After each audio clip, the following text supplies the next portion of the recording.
அவை நடந்து கொண்டு இருக்கும்போது பேசினார்கள்னு போட்டாங்க. அவை நடக்கும்போது நான் பேசக்கூடாது, நான் வாய் முடின்னு இருக்கணும்னு இருக்கேன்னா நாங்கன்னா விஜயாண்ணா ஒரே இடத்துல பார்த்துட்டு இருக்கோம்.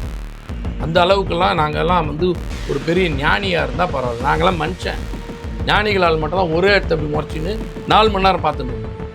அந்த அளவுக்கு நடிகர் விஜய்க்கு இருக்கிற அந்த மாதிரி ஒரு மனத்திட்டம் எங்கள் கிட்டலாம் கிடையாது. நான் சாமானியன். அப்படி ஒரு எழுச்சி. நான் தேர்தல் பிரச்சாரத்துக்கு போன போது ஒரு துணை முதலமைச்சராக போன போது இந்த வரவேற்போட எனக்கு கிடைச்ச வரவேற்பு இல்லை அந்த ஒரு பாசத்தோடு உணர்வோடு எனக்கு வந்து காமிச்ச ஆதரவு வந்து மிகப்பெரிய ஒரு எழுச்சியாக இருந்தது. நெருக்கடியான சூழலில் திமுகவினருடைய உண்மை தொண்டர்களுடைய முகம் வந்து வெளிப்பட்டுருக்கு அப்படின்னு நீங்கள் சொன்னீங்க.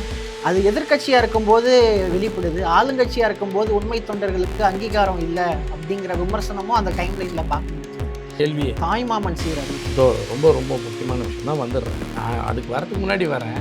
நான் என்ன கேட்குறேன், இது வரைக்கும் திமுக அரசு பண்ண திட்டங்களை நீங்கள் எதுக்கு பெயர் மாற்றுறீங்க? அதுதான் உங்களோட மாற்றமா? அதான் உங்களோட தகுதியா? இதுக்கு தான் ஆட்சிக்கு வந்தீங்களா? நீங்கள் பெருந்தலைவர் பேரை சுட்டணும், பெருந்தலைவர் பெருமை சேர்க்கணும், நீ ஸ்கீமை உருவாக்குன்ற. உங்களுக்கு உருவாக்குறதுக்கே ஆற்றல் இல்லை, அறிவு இல்லாமல் திராவிட மாடல் ஆட்சியில் கொண்டு வரப்பட்ட திட்டங்கள் எதையும் நான் செயல்படுத்த மாட்டேன், இது தேவையற்ற திட்டங்கள் அப்படின்னு தூக்குன்றேன், தூக்கிட்டு நடமாடுன்றேன். மக்கள் எப்படி உங்களை பார்க்குறாங்கன்றேன். கலைஞர் மகளிர் உரிமை திட்டத்தை நீ மொத்தமாக எடுத்துட வேண்டியது தானே? நீ எதுக்கு 2500 கொடுப்பேன்ற? அப்போ அந்த திட்டம் சரியா தப்பா? 2500 கொடுப்பேன்னீங்கல்ல, இது வரைக்கும் ஏன் அறிவிப்படுறது இல்லை பட்ஜெட்டில்? இல்லை, 5 ஆண்டு காலம் கால அவகாசம் திமுக. நான் என்ன கேட்குறேன், இருக்கிற திட்டத்தில் பேரை மாற்றத்துக்கு மட்டும் எங்கே நொட்டுறீங்க? நீ மாற்றி கொடுக்கும்போது நீ மாற்றிருந்தா கூட உன்னை யோகின்ற நான் பார்க்க முடியும். இவ்வளவு திட்டங்கள் செஞ்ச திமுகவை மக்கள் புறக்கணிச்சு அது தாராளமாக நடக்கும்.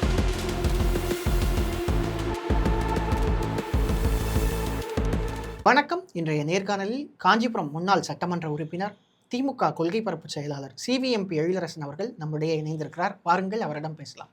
சார் வணக்கம். வணக்கம் சார். இந்த வார அரசியல் நிகழ்வுகள் ரொம்ப பரபரப்பாக மாறி இருக்கு. எதிர்க்கட்சி தலைவருடைய அரெஸ்ட் அப்படிங்கிறது இந்த வார தலைப்புச் செய்திகளில் ரொம்ப ஒரு முக்கியமான அம்சமாக இருக்குது. அந்த விஷயத்தை எப்படி பார்க்குறீங்க? தாவேகா அரசினுடைய நடவடிக்கை அதீதம்னு பார்க்குறீங்களா? உங்களுடைய பதில் என்ன? டைவர்ஷன் பாலிடிக்ஸ்ன்னு பார்க்குறேன். பேசும்போது அவர் சொல்கிறது என்னென்னா, இது இந்த கூட்டத்தோடு இந்த கண்டன ஆர்ப்பாட்டத்தோடு முடிய பொறுத்தல நான் சட்டமன்றத்திலும் இந்த கேள்விகளை எழுப்பியேன்னார். சொன்ன அடுத்த நாள் கைது செய்யப்படுகிறார். ஒரு தகவலை தவறாக சித்தரித்து, தகவல்ன்றதை விட அவர் பேசிய பேச்சை தவறுதலாக சித்தரித்து, தவறுதலாக கட்டமைத்து, அவதூறை பரப்பி, அதன் மூலமாக ஒரு அரசியல் செய்வதற்காகத்தான் அவரை கைது செய்யப்பட்டது. ஒரு பழியை அவர் மேலே போட்டு ஒரு பாலிடிக்ஸ் பண்ணுற ஒரு கேவலமான அரசியலைத்தான் தாவேகா அரசு அன்றைக்கு நிறைவேற்றியது. என்ன அவ்வளோ அவசரம்னு எனக்கு ஒன்றும் புரியல. முன்னாள் பேசி முடித்து நைட்டு வந்து சேர்றாரு. அடுத்த நாள் காலையில் அவர் வீட்டுக்குள்ளே புகுந்து அரெஸ்ட்டுன்னு வராங்க. என்ன அப்படிப்பட்ட ஒரு பெரிய குற்றம் செஞ்சுருக்காரு எனக்கு தெரியல. எனவே அவங்க பார்க்குறது என்னன்னா, அவர் என்னை பொறுத்தவரை இதை எப்படி பார்க்குறேன்னா, ஒன்று, மக்களிடம் செல்வாக்கு பெற்றிருக்கக்கூடிய ஒரு நிலையை சிதைக்க வேண்டும். அவர் எழுப்பியிருக்கக்கூடிய கேள்விகளுக்கு பதில் சொல்ல வக்கில்லாமல் அதை திசை திருப்புவது. இன்னொன்று, இந்த மாதிரி கைது நடவடிக்கைகள், ஒரு பெரிய கெடுபிடிகள், இந்த பிரச்சனைகளை காட்டுகிற பொழுது திமுக சோர்ந்து விடும், அல்லது அவரே சோர்ந்துடுவாரா, ஒதுங்கிடுவாரா மிரட்டுறதுக்கு, திமுகவினர் சோர்ந்து விடுவார்கள் என்றுதான் தாவேகா அரசும் முதலமைச்சர் நடிகர் விஜயும் எதிர்பார்த்தது. நடந்தது நேர் எதிர்மறையாக நடந்திருக்கிறது. தமிழ்நாடு முழுவதும் இருக்கக்கூடிய திமுகவினுடைய தொண்டர்கள் வீதிக்கு வந்து போராட வந்து விட்டார்கள். வந்த போராட்ட களம் என்பது பல லட்சக்கணக்கானவர்கள் கைதாகப்பட்டிருக்கிறார்கள். இங்கே தான் நான் கேட்கணும்னு நினைக்கிறேன். அன்றைக்கி காலையில் வந்து நீங்கள் காஞ்சிபுரமில் ஆர்ப்பாட்டம் பண்ணீங்க, சாலை மறியல் பண்ணீங்க, அதுக்கப்புறம் கைதானீங்க. அன்றைக்கி இரவு வந்து நீங்கள் சென்னை போய் உதயநிதி ஸ்டாலின் அவர்கள் வந்தபோது அங்கே இருந்த புகைப்படம் வந்து சமூக வலைத்தளங்களில் வந்து வைரல் ஆச்சு. குறிப்பாக நீங்கள் இருக்க புகைப்படம், அப்புறம் தாயகம் கவி இவங்கெல்லாம் வந்து நள்ளிரவில் வந்து கைது நடவடிக்கைக்கு பின்ன அவங்க வீடு திரும்பின போது நீங்கள் இருந்த புகைப்படம் வந்து வைரல் ஆச்சு. நிறைய திமுக தொண்டர்கள் வந்து அதை பாராட்டி பேசினாங்க. கடைசி வரைக்கும் வந்து நிற்கிறவங்க இவங்க தான் அப்படிங்கிற மாதிரியான போஸ்டர்ஸை வந்து டைம்லைன் முழுக்க பல இடங்களில் வந்து பார்க்க முடிஞ்சது. அந்த சம்பவத்தை பற்றி சொல்லுங்கள். அந்த இடத்துல என்ன நடந்தது? உணர்வுபூர்வமான ஒரு சம்பவமாக இருந்தது. அதே நேரத்தில் எல்லாருமே இங்கேயும் நாங்கள் எல்லாரும் கைதாக இருந்திருக்கோம். மாலை விடுவிக்கப்பட்டோம். அப்போ எல்லாரும் என்ன நினைப்பாங்கன்னா, காலையிலேருந்து நம்ம அடைப்பட்டு இருந்தோம், வீட்டில் போய் தூங்குவோன்ற எண்ணமே வரல. அவரை அங்கே போய் வரவேற்கணுன்ற எண்ணம் தான் தோணுச்சு.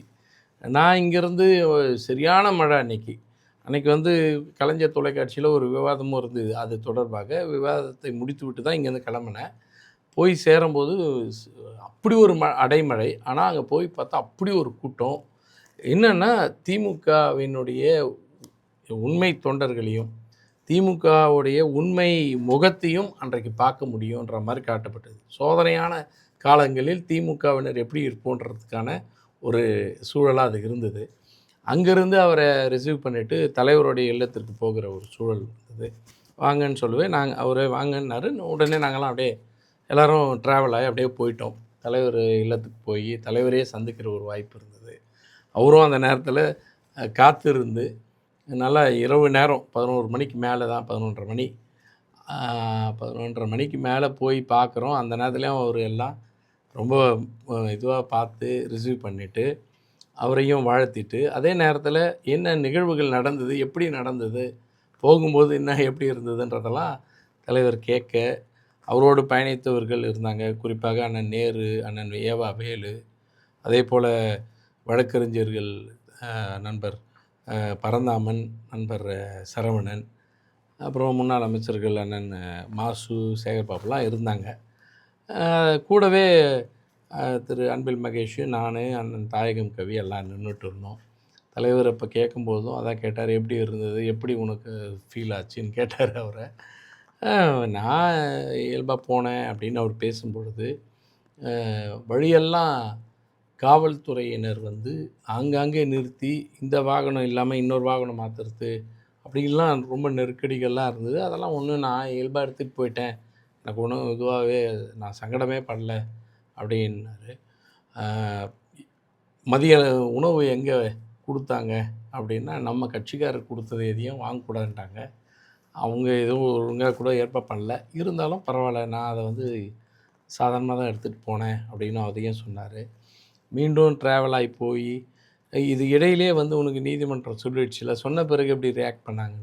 இல்லை, அப்பயும் அவங்க சொன்னது வந்து விசாரணைக்கு அழைச்சிட்டு போகிறேன்றது தான். சரி, விசாரணைக்கு அதுக்குள்ளே இடையில வழக்கறிஞர் அணி சார்ந்தவர்கள் கேட்டது, விசாரணைக்கு எந்த இடத்துல வைத்தும் விசாரிக்கலான்றது இருக்கு இல்லையா, அது மாதிரி பண்ணுங்களேன்னு சொன்னால், இல்லை எந்த காவல் நிலையத்தில் பதிவு செய்யப்பட்டதோ அங்கே தான் அப்படின்னு சொல்லி அழைச்சிட்டு போனாங்க. கடைசியாக போனால் தஞ்சாவூருக்கு போன பிறகு அந்த காவல் நிலையத்துக்கு அழைச்சி போகாமல் செங்கிப்பட்டி காவல் நிலையத்துக்குன்னு அழைச்சிட்டு போய்ட்டு பண்ணாங்க. அங்கே ஒரு எதிர்ப்பெல்லாம் தெரிவிக்கப்பட்டது. பிறகு நாங்கள் ஒத்துழைச்சி விசாரணைக்கு ஒத்துழைச்சி தான் வந்தோம் அப்படின்னு சொன்னார். அப்போ தலைவர் கேட்டார், போகிற வழியெல்லாம் கட்சிக்காரர்கள் எப்படி இருந்தாங்க, உன்னை எப்படி ரிசீவ் பண்ணாங்க, நீ எப்படி ரியாக்ட் பண்ணன்னா, அப்படி ஒரு எழுச்சி. நான் தேர்தல் பிரச்சாரத்துக்கு போன போது இருந்ததை விட, ஒரு துணை முதலமைச்சராக நான் போன போது இருந்த வரவேற்பை விட, எனக்கு கிடைச்ச வரவேற்பு இல்லை அந்த அந்த ஒரு பாசத்தோடு உணர்வோடு எனக்கு வந்து காமிச்ச ஆதரவுன்றது வந்து மிகப்பெரிய ஒரு எழுச்சியாக இருந்தது. குறிப்பாக பாருங்கள், அந்தந்த ஊர்களில் தமிழ்நாடு முழுவதும் போராட்டம் நடத்தி கைதாக இருந்தாங்க. அப்போ அதை கடந்து இன்னொரு கூட்டம், ஏன்னா கைதாகி மண்டபத்தில் அடைக்க வைக்கப்பட்டிருக்க போது அதை கடந்து இன்னொரு கூட்டம் என்னை வந்து எங்கெல்லாம் வாய்ப்பு இருக்கோ சந்திக்கிற ஒரு சூழல்கள் பார்த்தோம். இதுதான் திமுகன்றத உணர முடியுது. இன்னும் அப்போ தான் தலைவர் சொன்னார், போராட்ட களம்தான் ஒரு சாமானிய ஒரு நிலையிலேருந்து தலைமை நிலைமைக்கு உயர்த்துன்னுவாங்க, ஒருத்தனை புடம் போட்ட தங்கமாக மாற்றுன்னுவாங்க. நீ போயிட்டு ரிட்டர்ன் வந்து சேர்ற வரைக்கும் உங்ககிட்ட முகத்தில் இருந்த அந்த தெளிவு ஒரு சிறந்த அதாவது அடுத்த தலைமுறைக்கான தலைமைக்கான பண்போடு இருக்கிறத உணர முடியுதுன்றது தான் நான் பார்த்தேன். தலைவர் சொல்ல அது நான் பார்த்தது எப்படின்னா, அங்கே போய் வராங்க 400 கிலோமீட்டர் ட்ராவல், காலையில் 10:30 மணிக்கு என்னவோ அவங்க கிளம்புனது, 10:30 11 மணிக்கு. நைட்டு 11:30 மணிக்கு வந்து சேர்ந்தாங்க. ஆல்மோஸ்ட் 12 ஹவர்ஸ் ட்ராவல் எவ்வளோ டயர்ட் ஆகிருக்குன்னு உங்களுக்கே தெரியும். அவ்வளோ இதுலேயும் சோர்வே இல்லாத முகம், புன்சிரிப்பான முகம் தான் அவரிடம் இருந்தது. அவ்வளோ ஆயிரக்கணக்கானவர்களிடமும் கை குலுக்கி விட்டு தான் அவர் வந்தார். அப்போ தலைவரோடு அவர் பேசுகிற பொழுதும் சரி, பிறகு எப்படி இருந்ததுன்றதை பற்றியெல்லாம் பேசும்போதும் அவர் ரொம்ப சாதாரணமாக இருந்தார். அதுக்கு வந்து நான் இப்பேற்பட்ட போராட்டத்துக்கு போய் வந்தேன் தெரியுமா, இல்லை எப்படி என்ன நெருக்கடிகள் கொடுத்தாங்க தெரியுமான்றதெல்லாம் அவர் காட்டிக்கவே இல்லை. ரொம்ப சாதாரணமாக அதை வந்து அவர் எடுத்துக்கிட்டார். அப்போ ஒரு தலைமை பண்புக்குரியவர்களிடம் காண வேண்டிய, இருக்க வேண்டிய அந்த பண்புகள் அவரிடம் இருப்பது எனக்கு என்ன மகிழ்ச்சின்னா, அப்படி இருக்குன்றது நான் என்றைக்கோ பார்த்துருக்கேன். பல சூழல்களில் கவனிச்சிருக்கேன். பல நேரங்களில் அவர் பேசிய கருத்துக்களை நான் உள்வாங்கியிருக்கேன். அதெல்லாம் எனக்கு தெரியும். ஆனால் தமிழ்நாடு முழுவதும் உணர்த்துவதற்காக உழைத்திட்ட நடிகர் விஜய், முதலமைச்சர் நடிகர் விஜய்க்கு தான் நன்றி சொல்லணும். நெருக்கடியான சூழல்ல திமுகவுடைய உண்மை தொண்டர்களுடைய முகம் வந்து வெளிப்பட்டிருக்கு அப்படின்னு நீங்கள் சொன்னீங்க. அது எதிர்க்கட்சியாக இருக்கும்போது வெளிப்படுது, ஆளுங்கட்சியாக இருக்கும்போது உண்மை தொண்டர்களுக்கு அங்கீகாரம் இல்லை அப்படிங்கிற விமர்சனமும் அந்த டைம்லைனில் பார்க்க முடிஞ்சது. எப்போவுமே அது வந்து ஆளுங்கட்சியாக வருகிற நேரங்களில் இது மாதிரி நெருக்கடிகளோ சூழல்களோ வரதான் செய்யும். ஏன்னா நம்ம எதிர்க்கட்சியாக இருக்கும் பொழுது இந்த இயக்கமும் அந்த இயக்கத்தை சார்ந்தவர்களும் சேர்ந்து பொதுமக்களுக்காக போராடுவது, கட்சி பணிகளை ஆற்றுவது அப்படின்னு இருக்கும். அப்போ வந்து திரும்ப திரும்ப நாம் மட்டும்தான் இருப்போம். அப்போ வந்து களத்துக்கு ஓடி வரத்து, போராட்ட களங்களாக இருக்கட்டும், பொதுக்கூட்டங்கள் நடத்துறதா இருக்கட்டும், கட்சி பணிகளை வளர்க்குறதா இருக்கட்டும், எல்லாத்துலேயும் நாங்கள் தான் திரும்ப திரும்ப தொண்டர்களே தான் இருப்போம், எல்லாரும் ஒன்றா இருப்போம். ஆனால் ஆளுங்கட்சின்னும் பொழுது என்ன ஆகுதுன்னா, ஒரு நேர்மையான அரசை வழங்க வேண்டும் என்கிற நெருக்கடி வந்து முதலமைச்சர் உள்ளிட்டவர்களுக்கு அரசுக்கு வருகிற பொழுது எல்லா தரப்பு மக்களுக்கும், அனைத்து மக்களுக்கும் போய் சென்றடைய வேண்டுன்ற பொழுது ஒரு பொது பார்வைக்கு வந்துடுறாங்க. அப்போ அந்த பொது பார்வைக்கு வருகிற நேரத்தில் எல்லாருமே இந்த நாட்டு மக்கள், எல்லாருக்காக இந்த அரசு, எல்லாருக்காக நாங்கள் உழைக்கிறோன்ற பார்வையில் அவங்க போயிடும் பொழுது, இயல்பாகவே சொல்லணுன்னா நம்ம குடும்பத்தில் அப்பா வந்து 2 பசங்க இருக்காங்க அப்படின்னா அந்த பசங்களை பார்த்துப்பாங்க. உறவுகள், நண்பர்கள் அப்படின்னு வேண்டியவங்களாம் அந்த இடத்துக்கு வந்துட்ட பிறகு ஒரு நல்ல நபர் வந்து எப்படி இருப்பார்னா, எல்லாரையும் ஒரே பார்வையாக பார்ப்பார். அந்த நேரத்தில் பிள்ளைகளுக்கு வந்து பொசசிவ்னஸ் வரும். என்னை ஒழுங்காக தனியாக பார்த்துக்கல, நீ வந்து அவங்களெல்லாம் பார்த்துக்கிற மாதிரி என்னையும் அவங்களையும் ஒன்றாவே பார்த்த அப்படின்ற பார்வை வரதான் செய்யும். அந்த பொசசிவ்னஸை நான் குற்றம் சொல்ல முடியாது. அது எதிர்பார்ப்பு நியாயம். நான் உன்னோட மகன், என்னை நீ பார்த்துக்கிற விதமும் வந்திருக்கிற இந்த 10-20 பேருக்கும் பார்க்குற விதமும் ஒரே மாதிரியாக இருந்தால் எப்படின்றது மகன் கேட்பார்.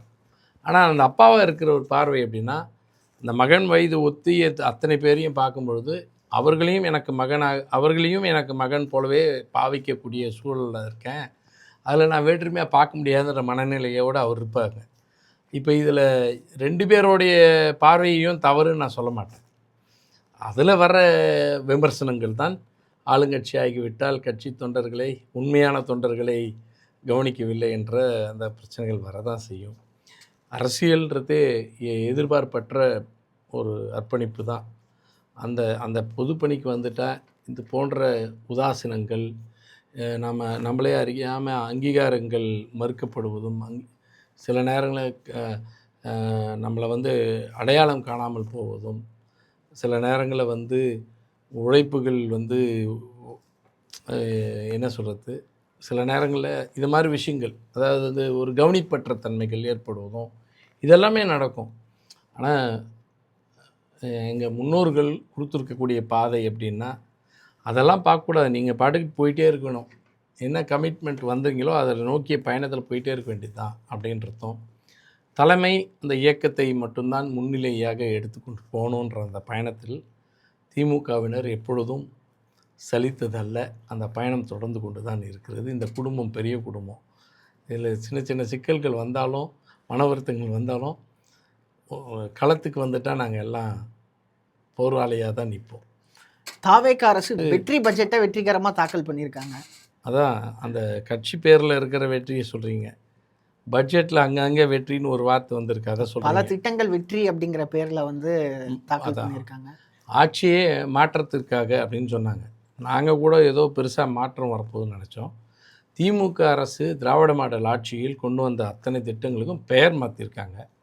நல்ல மாற்றத்தை எங்களால் பார்க்க முடிஞ்சு. ஆனா இது வழக்கம் தானே.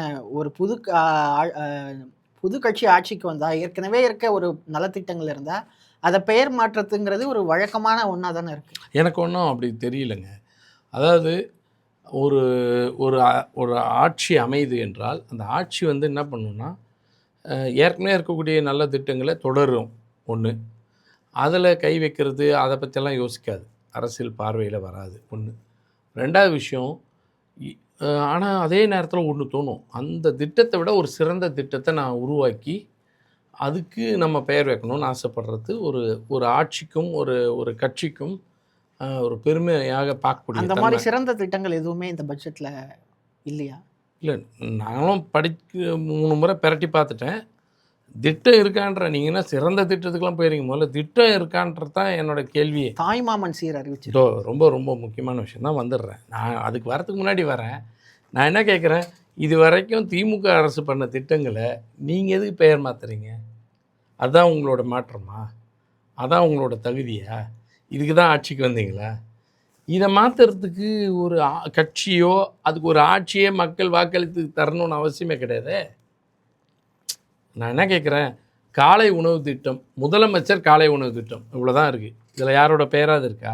இப்போ முதலமைச்சர் காலை உணவு திட்டம்ன்றது வந்து என்னென்னா, இந்த ஆட்சி முதலமைச்சர் கொண்டு வந்தாருன்றது தான். தான் பெயரை அவர் சூட்டிக்கொள்ள விரும்பலை.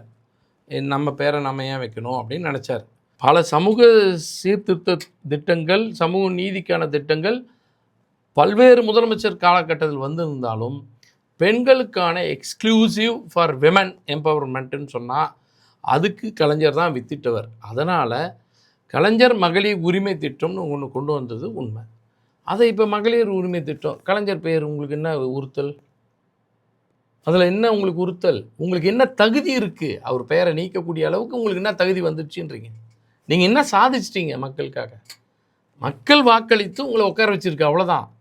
நீங்கள் இனிமேல் தான் செஞ்சு காட்டணும். நீங்கள் இந்த தமிழ்நாட்டு மக்களுக்காக எங்களுக்கு கொடுத்த வாய்ப்பை நாங்கள் செஞ்சுருக்கோன்னு இன்னொரு திட்டத்தில் கை வைக்கிறதுல வந்து யோகியமான வேலையே இல்லையே. அது அசிங்கமாக இல்லையா? நீங்கள் பெருந்தலைவர் பேரை சூட்டணும், பெருந்தலைவர் பெருமை சேர்க்கணும், நீ ஸ்கீமை உருவாக்குன்ற. உங்களுக்கு உருவாக்குறதுக்கே ஆற்றல் இல்லை, அறிவு இல்லாமல் இதை வந்துட்டு திட்டத்தில் கொண்டு வந்து மாற்றுறது, பெயரை மாற்றுறத மட்டும் ஆயிட போகிறதில்ல. அந்த மாதிரி ஒரு பெரிய பட்டியலே இருக்குது பெயரை மட்டும் மாற்றினது.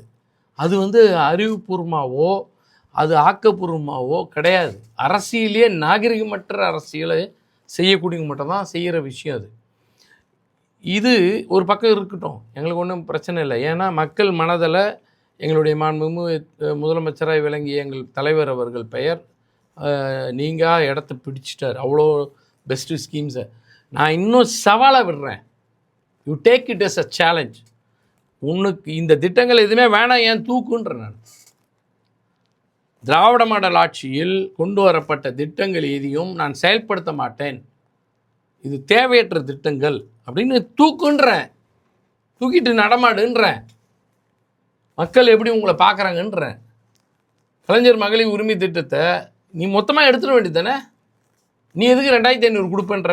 அப்போ அந்த திட்டம் சரியா தப்பா? அந்த திட்டம் சரியாக இருக்கவே தான் நான் ஆட்சிக்கு வந்தால் 2500 தரான்னு. அப்போ திட்டத்தை உருவாக்குறதுக்கு யார் வேலை பார்த்தாங்க? அவங்களுக்கான கிரெடிட்டை நீ கொடுக்கணுமா வேண்டாமா? நான் கேட்குற கேள்வி அவ்வளோதான்.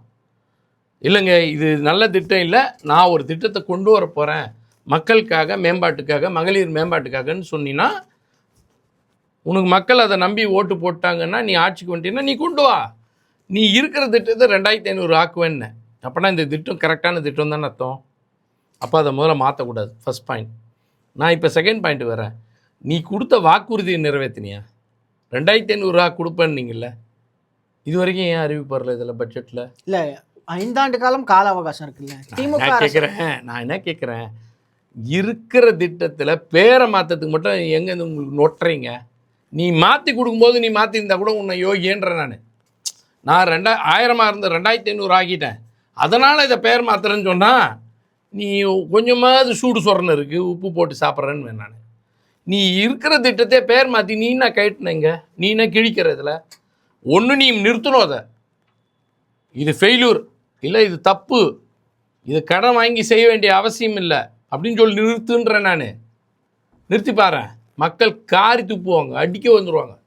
ஏண்டா அந்த மனுஷன் ஏதோ ஒன்று கொடுத்து எங்களை மரியாதைக்குரிய இடத்துல வச்சா நீ வந்து அதையும் நிறுத்தத்துக்கு நீ அதுக்கு தான் உனக்கு ஓட்டு போட்டோமா ஏமாத்துக்காரனேன்னு வாங்க. நீ 2500 மாற்றாத போது உனக்கு என்ன இருக்குது யோகிதா அதில் பேரை மாற்றத்துக்கு? நான் கேட்குறது தான், நீ you are not taken any single step on that. உன்னால் உன்னோட முயற்சிகள் அதில் எதுவுமே இல்லை.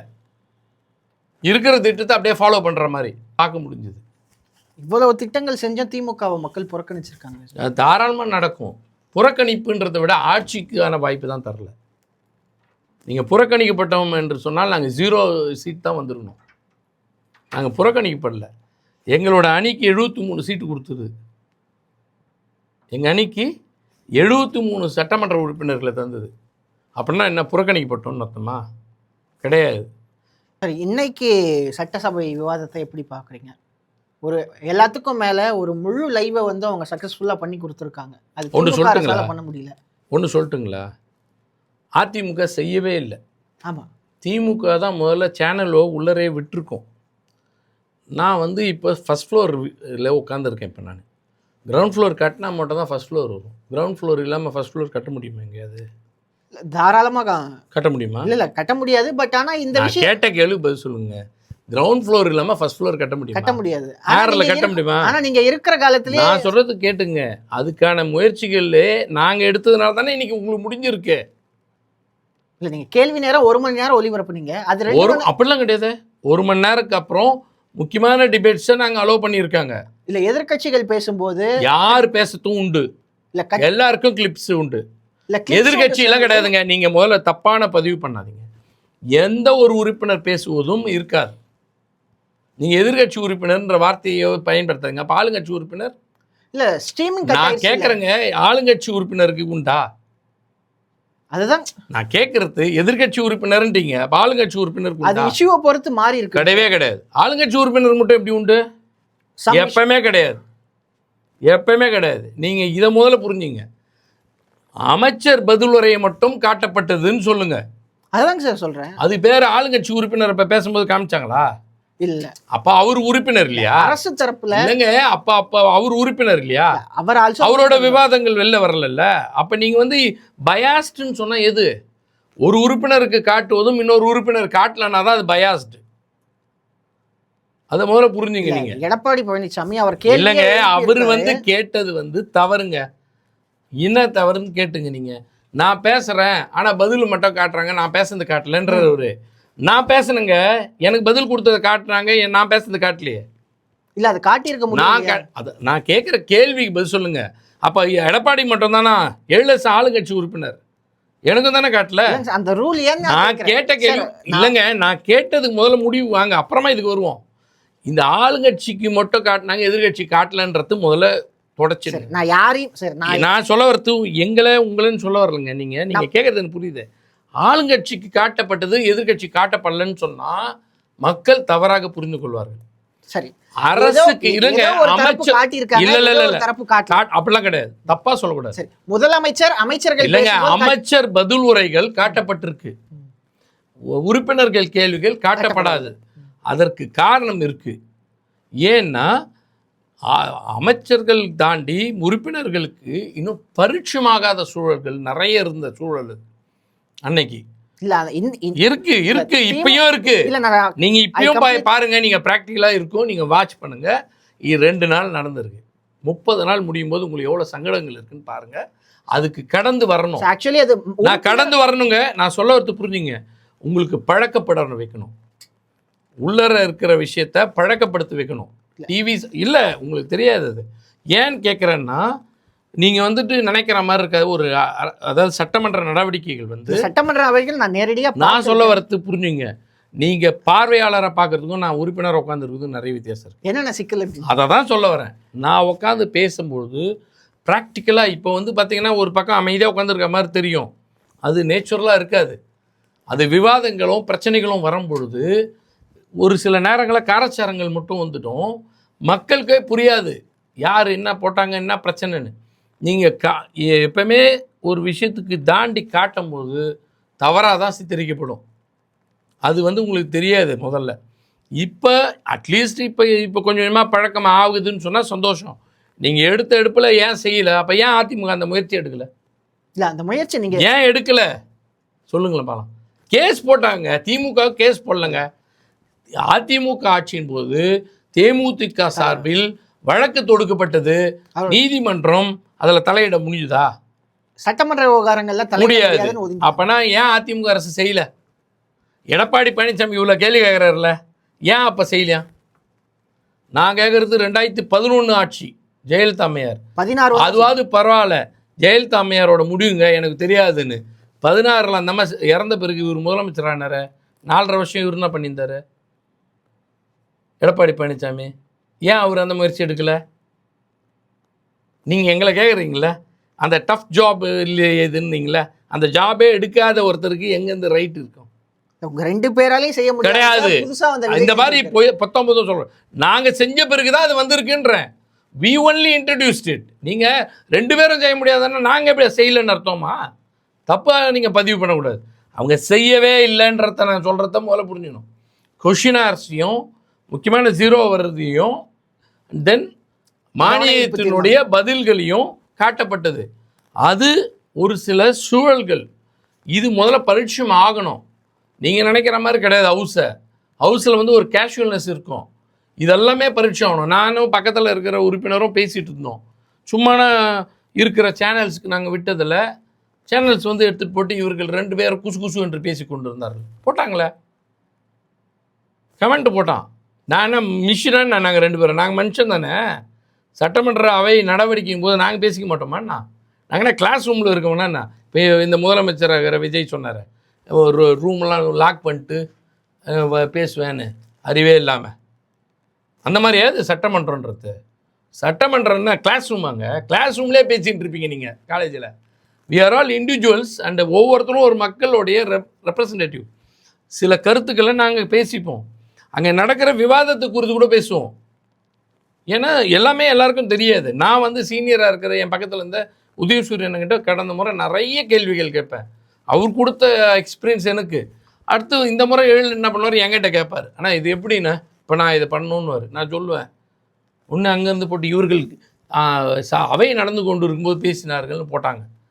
அவை நடக்கும்போது நான் பேசக்கூடாதுன்னா வாய் முடின்னு இருக்கணும்னு இருக்கேன்னா, நாங்கன்னா விஜயாண்ணா ஒரே இடத்துல பார்த்துட்டு இருக்கிறதுக்கு அந்த அளவுக்கெல்லாம் நாங்கள்லாம் ஒரு பெரிய ஞானியாக இருந்தால் பரவாயில்ல. நாங்களாம் மனுஷன். ஞானிகளால் மட்டும்தான் ஒரே இடத்த அப்படி முறைச்சின்னு 4 மணி நேரம் பார்த்துட்டு இருக்க முடியும். அந்த அளவுக்கு நடிகர் விஜய்க்கு இருக்கிற அந்த மாதிரி ஒரு மனதிடம் எங்ககிட்டலாம் கிடையாது. நான் சாமானியன். முன்ன பின்ன பேப்பர் படிச்சிருந்தா தான் தெரியும்னு ஒரு பெரிய அறிவாளி ஒருத்தர் சொல்கிறார். முன்ன பின்ன பேப்பர் படிச்சிருந்தா தான் தெரியும். பேப்பர் படிக்கிறதெல்லாம் யாரெல்லாம் சொல்லிக் கொடுக்க வேண்டியது பாருங்க. எங்கள் தலையெழுத்து திமுகவுக்கு வந்த தலையெழுத்து. அம்மையார் ஜெயலலிதா போய் பேசுறதுக்கு போய் உட்காடுறாங்க, திறந்தெல்லாம் விட முடியாதுன்னாங்க. வெச்ச கிளாஸ் தண்ணி கூட குடிக்க மாட்டேன்னு அந்த மாதிரி எழுந்து வந்தான்.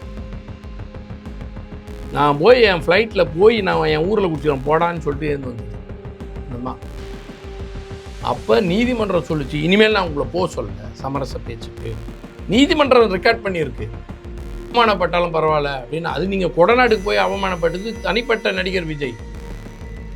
நீ அவமானப்பட்டான்னா எங்களுக்கு அவமானப்படலைன்னா எங்களுக்கு என்ன? கை கட்டி நின்னான்னா இல்லைன்னா காலை சாஸ்தாங்கமாக இருந்தால் எனக்கு என்ன இருக்குது? ஏன் முதலமைச்சர் இன்னொருத்த காலில் விழக்கூடாது? நீ இன்னும் பெருசாக தமிழ்நாட்டு மக்களுக்காக அப்படியே நெருங்கி அதெல்லாம் கிடையாது. உன் கம்பீரம் குறையக்கூடாது. நீ குறைஞ்சா எனக்கும் குறைஞ்ச மாதிரி அர்த்தம். நாங்கள் கடுமையாக எதிர்க்கக்கூடியவர் தான். ஆனால் எனக்கும் சேர்த்து தமிழ்நாட்டில் உள்ள அத்தனை பேருக்கும் சேர்த்து முதலமைச்சர் நடிகர் விஜய் தான். அவர் போய் ஒருத்தர் காலில் விழுந்து எழுந்து வந்துட்டேன் அப்படின்னு சொன்னால் எனக்கு ஒன்றும் மரியாதை இல்லை. ஒருவேளை அவங்க அவமானப்படுத்தினாங்கன்னா அட காலில் விழுந்து தண்ணி கொடுத்தா கூட பரவாயில்ல, அதெல்லாம் இல்லைன்னு திருப்பி அனுப்பிச்சா மட்டும் பரவாயில்லையா? அப்போ எங்களுக்கெல்லாம் அவமானம் இல்லையா? அது எங்களுக்கு தான் அவமானம் நாங்கள் பார்க்குறோம். இது எங்கே நீ உன்னோட டிப்ளமேசியை காட்டணுமோ அங்கே காட்டுங்க. உங்கள் டிப்ளமேசி அங்கே காட்டுறன்றதெல்லாம் பொய். ஏன்னா காங்கிரஸ் உங்கள் அலையன்ஸில் இருக்குது, நீங்கள் நெருக்கடி கொடுக்க விரும்பலை. அங்கே போனால் சக்ஸஸ் ஆகாது. அதுக்கு தான் சிவகுமார் சொல்கிறார், வந்துடாதீங்க, வந்தால் அசிங்கமாயிடும் அப்படின்ட்டார். ஏன் பிரதமரை பார்க்குறதுக்கு ஏன் போகல? இது பேர்னிங் இஷ்யூ இல்லையா? கடிதம் எழுதியிருக்காரு. கடிதம் எடுத்து தூங்கிட்டாரா? நான் கேட்டதில்ல, அவரு தான் கேட்டது. நாங்களாவது ராத்திரி 10 மணிக்கு 11 மணிக்கு நிகழ்ச்சிகள்லாம் பார்த்து வரோம். 6 மணிக்கு மேலே சுவிட்ச் ஆஃப் ஆகிற ஒரே முதலமைச்சர் இந்தியாவில் முதல் முறையாக உலக வரலாற்றில். நாங்கள் 6 மணிக்கு மேலே கிடைக்க மாட்டோம், 6 மணிக்கு மேலே பேசக்கூடாது. So what mister Edappadi Palaniswami what you are saying அப்படின்னு கேட்டார்னா, நான் முதலமைச்சர் இங்கே உட்காந்துருக்கும்போது எடப்பாடி பழனிசாமி கிட்ட பிரதமர் பேசிட்டார்னா, what mister Udhayanidhi Stalin what you want to say about it அப்படின்னு கேட்டார்னா, what mister Tiruchi Siva, what mister Baluji, என்னடா இது முதலமைச்சர் நான் தான், ஆனால் இங்கே சுற்றி பேசுகிறதெல்லாம் இருந்தாலும் யார்கிட்டயே பேசுங்கிற பிரதமர் நம்மளை 10 பேச மதிக்கல. மற்றவங்களை விட்டுருப்பா, நம்ம சட்டமன்ற உறுப்பினர், நம்ம தாவேக்கா உறுப்பினர்களே நம்மளை மதிக்க மாட்டானே நாளைக்கு. ஐயோ அண்ணனுக்கு ஒன்றும் பெரிய மரியாதைலாம் கிடையாது போடுங்க, டம்மி பீஸை தான் உட்கார வச்சுக்கிறாங்கன்னு நினச்சிட்டாங்கன்னா, உண்மையாகவே அதே நினப்பில் திரு உதயநிதி ஸ்டாலின் அவர்களை கைது செய்யறதுக்கு கமிஷனரை சிட்டி கமிஷனர் அனுப்பிச்சி வச்சுருந்தாங்க. நாங்கள் அவருக்கு இதான் வேலையான்னு கேட்டார், எங்கள் தலைவர் கேட்டார், ஏங்க சிட்டி கமிஷனர் ஏங்க அங்கே வந்தால் பாவம், அவரோட ஒர்க் லோடு என்ன, அவரோட பொசிஷன் என்ன, இஸ் ஈக்குவலன் டு டிஜிபி, இது அவசியமே இல்லையேன்னு கேட்டார். ஆமாம், அன்னைக்கு கான்வர்சேஷன் சொல்கிறார், கமிஷனர் வந்தாரா, என்ன சொல்கிறீங்க அப்படின்றாரு. ஆமான்றார், நீ கரெக்டாக சொல்லுன்றார். ஆமாங்கன்னு அப்படின்னு அவர் பேரையே சொல்கிறாங்க, அமல்ராஜ் சாரே வந்திருந்தார் அங்கே. அவர் ஏன் வந்தார், அவரெல்லாம் ஒரு டிஜிபி ரேங்குங்க அப்படின்றார். ஐயோ அவரெல்லாம் இதுக்கெல்லாம் வரக்கூடாது, வர வேண்டிய அவசியம் இல்லைன்னு கருதுறார். ஆனாலும் ஏதோ அவங்க வந்தாங்க, அதை நம்ம தப்பாக சொல்ல வரல, நம்ம கருதியது அப்படி. ஆனால்